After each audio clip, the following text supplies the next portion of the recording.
Hi, thank you for joining me. My name is Mindy Mandell.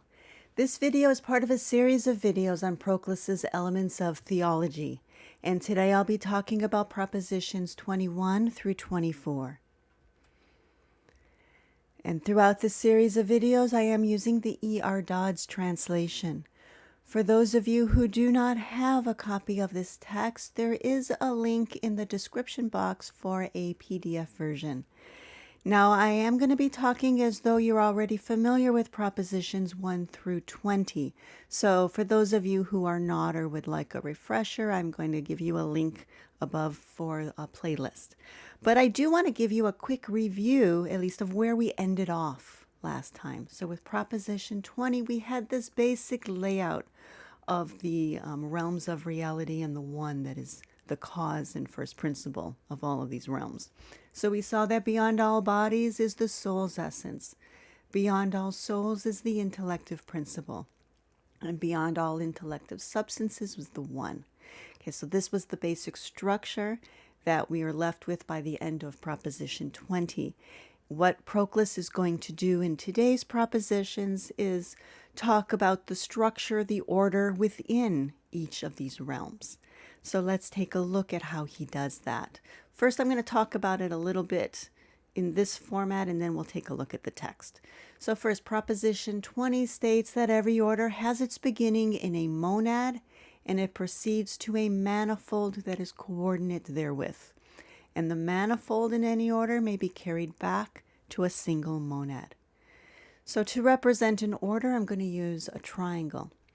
And then he tells us that each order has its beginning in a monad, which I'll represent with the circle, and it proceeds to a manifold coordinate therewith. So it unfolds and becomes more and more differentiated as it unfolds. And then he also tells us that the manifold in any order can be carried back to its proper monad. Okay, so this is the basic proposition. Now let's take a look at the text and see how Proclus makes the case.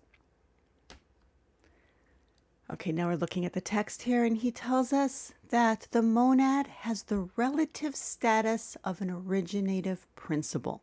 So what does that mean? Well, an originative principle, for example, the one itself is the ultimate originative principle. And he's saying that saying it has the relative status means it's analogous. So just as the one is the first cause of the many, so we can say that the monad is the cause of its own proper series or order. Okay, so the monad has the relative status of an originative principle, and so it generates the appropriate manifold. So that's the first thing he's telling us about these monads, is that they're generative. Hence, the series or order is a unity, in that the entire sequence derives from the monad its declension or its unfolding into plurality. If the monad abode sterile within itself, then there could be no order and no series. So the monad must be generative. If it were not, then there would be no order or series. And now he's going to go on to show us its reversion back from that base, if you will, of the triangle to the top. He says, in the reverse direction, the manifold may be carried back to a single common cause of all the coordinate terms. So now he has to show us why it must revert all the way back to the monad and not somewhere in the middle of the order. For that which is identical in every member of the manifold did not proceed from one of those members. That which proceeds from one out of many is not common to all, but is peculiar to the single individuality of that one. In other words, if the reversion were to somewhere in the middle of the order, then it would not be some quality that was identical in all of the members. To be identical with all, it must have originated from the monad at the very top. Since then, in every order, there is some common element or a continuity and identity in virtue of which some things are said to be coordinate and others not, it is apparent that the identical element is derived by the whole order from a single originative principle. It must have come from that monad. And now this is an important line here. He says, thus, in each order or causal chain, there exists a single monad that is prior to the manifold. And this monad, he tells us, determines for the members of the order their unique relation to one another and to the whole. So he's telling us there another function of this monad. Not only is it a generative principle, but it also has a certain logos to it, in that it determines the order for each of the members that follow it in that order, in that series. It is true that among members of the same series, one is cause of another. There's that chain of sorts. But that which is cause of the series as a unity must be prior to them. And as coordinate, qua again is Latin for as coordinate or qua coordinate, they must all be generated from that monad, not in their several peculiarities, but as members of a particular series. And now he gives us a corollary, and these are always important to read because they give us some concrete example of what he was describing in rather abstract terms just above. And so these are always very helpful to read. And he says, from this it is apparent that in the nature of body, unity and plurality coexist in such a manner that the one nature has the many natures dependent from it. And conversely, these are derived from one nature, that of the whole. That the soul order, originating from one primal soul descends to a manifold of souls, and again it carries back the manifold to the one. That to intellective essence belongs an intellective monad, and a manifold of intelligences proceeding from a single intelligence and reverting thither. And this even applies to the one which is the cause of all of these realms. The one which is prior to all things, there is the manifold of the henads, the onenesses, or what Dodds was translating as divine units. And the henads have this upward tension, linking them with the one. This term, by the way, upward tension, is a good one to look out for. You'll see that Proclus uses it throughout. This idea of being drawn upward. Thus there are henads consequent upon the primal one, intelligences consequent on the primal intelligence, souls consequent on the primal soul, and a plurality of natures consequent on the universal nature.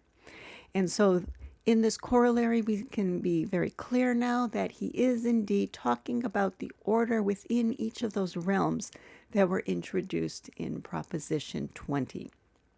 Notice that he's putting nature and body together. Those of you who have read his Theology of Plato know that he does separate them later on. This, I think, was written before that.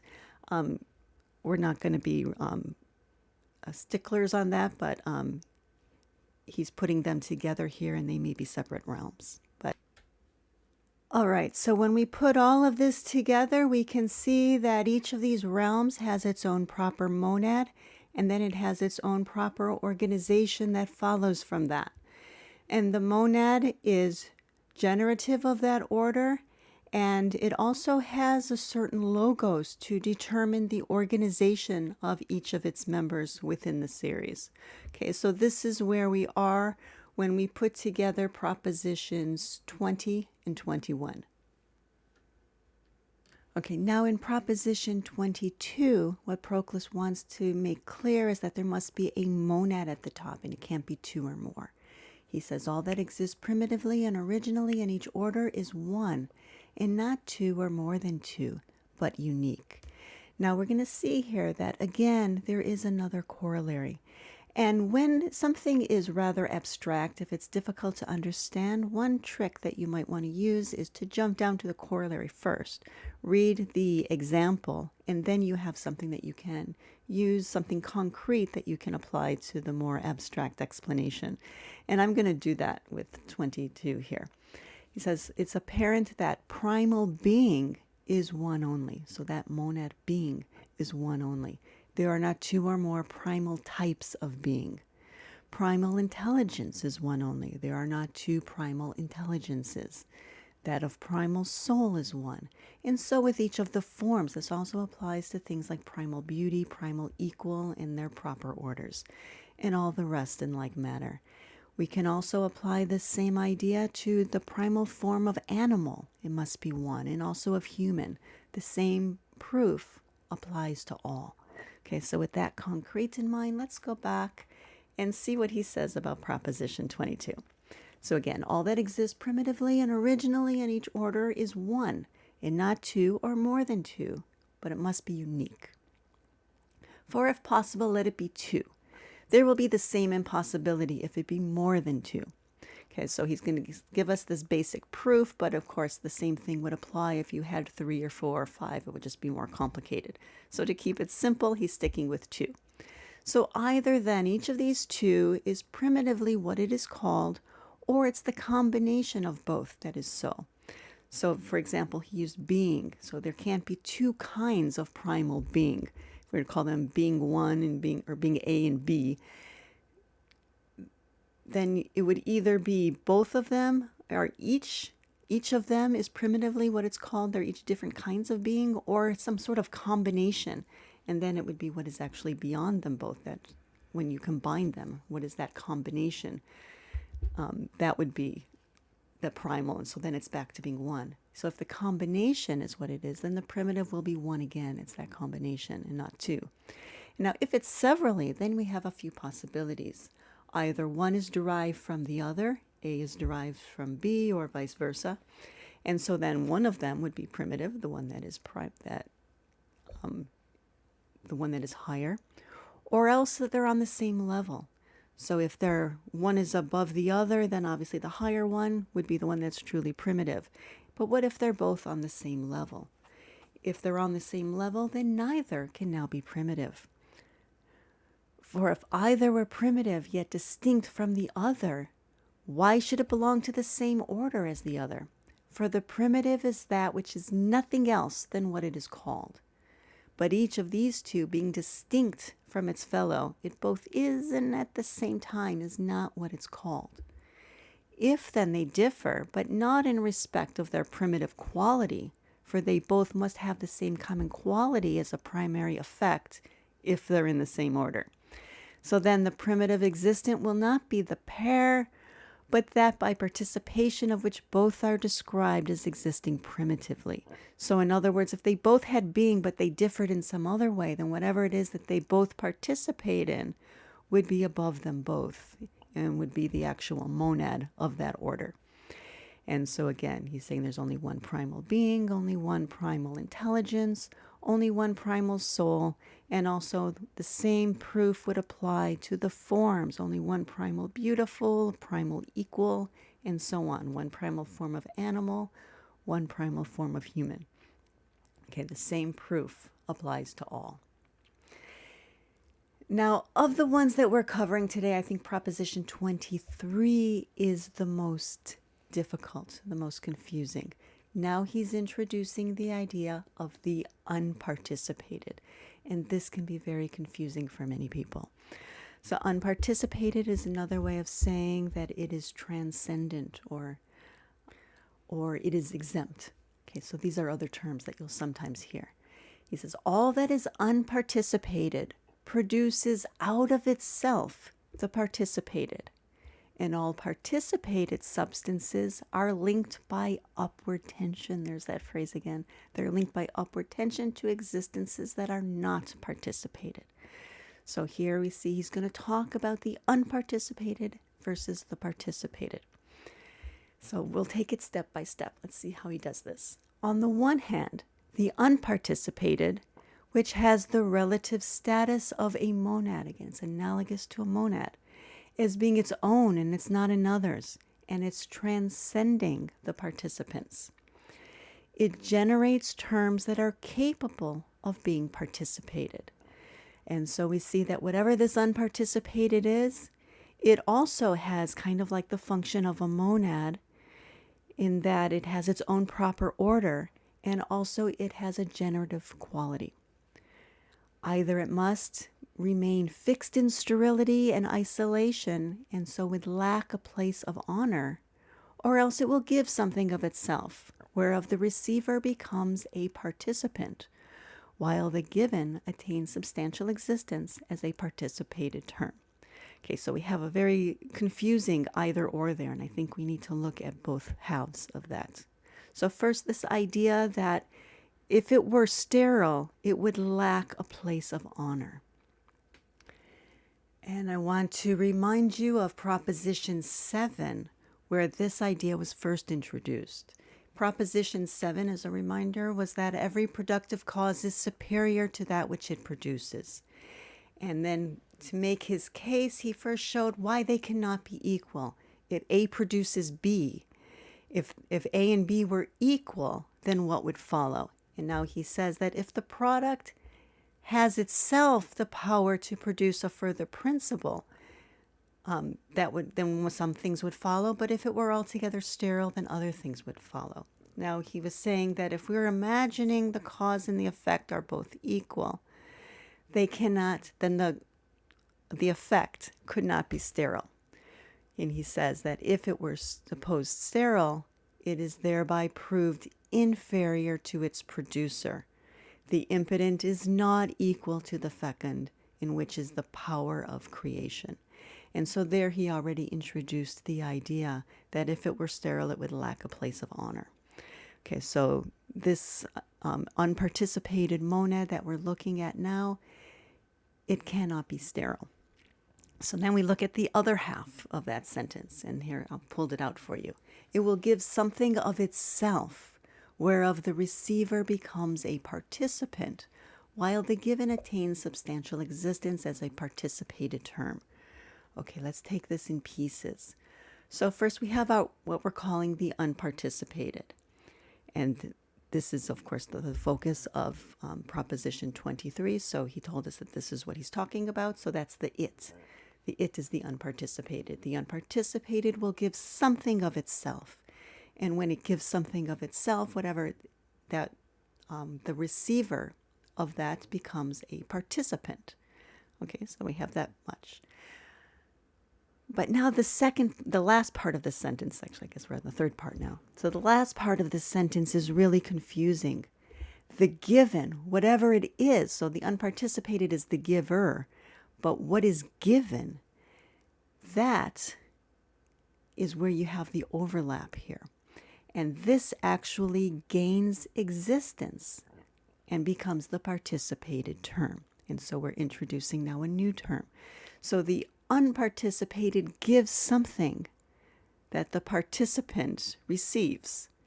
And that which the participant receives is the part that is participated, but yet there's something beyond that. The giver is more than what is given. The giver doesn't give everything of itself, but what it gives becomes the participated.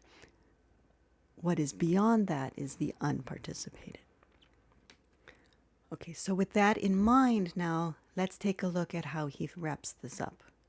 He says, every participated term, on the other hand, becomes a property of that particular by which it is participated, and it is secondary to that which is equally present and has filled them all out of its own being. So the unparticipated, that which is beyond whatever is being participated, it fills everything out from its own being. That which is in one and not in the others, while that which is present to all alike, that it may illuminate all, is not in any one, but is prior to them all. I'm sorry, let me read that again. That which is one is not in the others. So if something were only in one, it's only participated by some terms, then it can't be present to all alike. So in order to be present to all alike, it must be prior to them all. For either it is in all, or it's in one out of all, or it's prior to all. But a principle which was in all would be divided amongst all, and would itself require a further principle to unify the divided. And further, all the particulars would no longer participate the same principle, but this one and that another through the diremption or the splitting of its unity. In other words, this is really confusing here, but basically this is the way out of the third man argument that was introduced in the dialogue Parmenides. So there the argument was, If you can imagine many things that are great, and if you imagine greatness itself, well, you can add that to the group, and then you have one more thing, and then you need to have another greatness itself beyond that, and beyond that, and beyond that, you'd go on to infinity. This is the problem with the monad that was introduced in Proposition 22, that it's actually the very top of the whole chain. It's part of the triangle, if you will. So the way out of it is to imagine something that transcends the whole order, jumps outside of it, and so is not something that you can add, if you will, to the whole. So there must be this transcendent, unparticipated monad, which is beyond even the participated monad. So that's what he's introducing here. If it be in one out of all, it will be a property no longer of all but of one. Inasmuch then as it is both common to all that can participate and identical for all, it must be prior to all. That is, it must be unparticipated. Okay, so beyond the beauty that is beauty itself, that is the most beautiful thing possible, there must be the cause of beauty that is beyond beauty. And you can make the same argument for all of the forms and also for all of the realms of reality as well. And now, just to wrap this up, he wants to just make clear then the organization, just as he clarified the organization when he talked about motion, or when he talked about the monad that we saw before. So now we also want to see the organization here. All that participates is inferior to the participated, and this latter to the unparticipated. So you have your participant at the bottom, the unparticipated at the top, and the participated in the middle. The participant was incomplete before the participation, and by the participation has been made complete. It is therefore necessarily subordinate to the participated, inasmuch as it owes its completeness to the act of participation. As having formerly been incomplete, it is inferior to the principle which completes it. As an example of this, you can just think of our own philosophical practice, that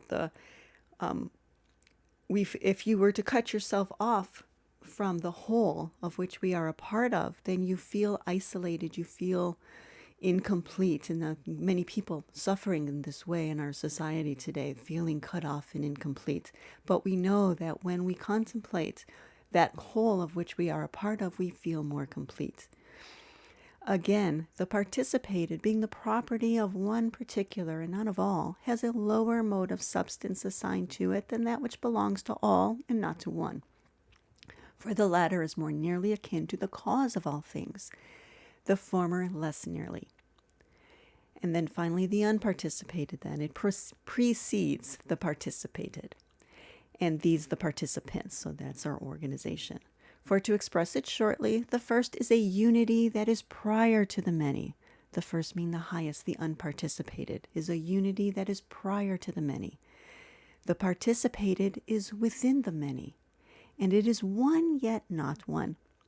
While all that participates, is not one, yet in a sense it's one. Okay, so there we have the basic organization.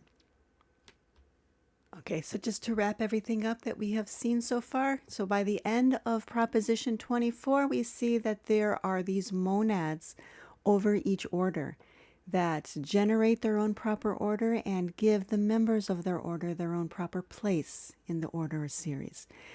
And we also saw that beyond the participated monad is the unparticipated monad, and we had this basic organization, that there is the transcendent monad, which is the cause of the whole series, and then there is the participated monad, which is the thing in its most purest sense, which then generates its own proper number, which is the participants. So this is all very confusing. If you do have any questions, please feel free to either put those below or send me an email. And as always, there is an email address at the bottom of the description box. And also, I'd like to just know how you're doing so far. How do you feel about all of this so far? What are your difficulties, or what are the insights you've been having? So I'd love to see that in the comments section as well. And as always, please like the video, and also please subscribe if you don't already. And I do hope that you'll join me next time. Thank you very much.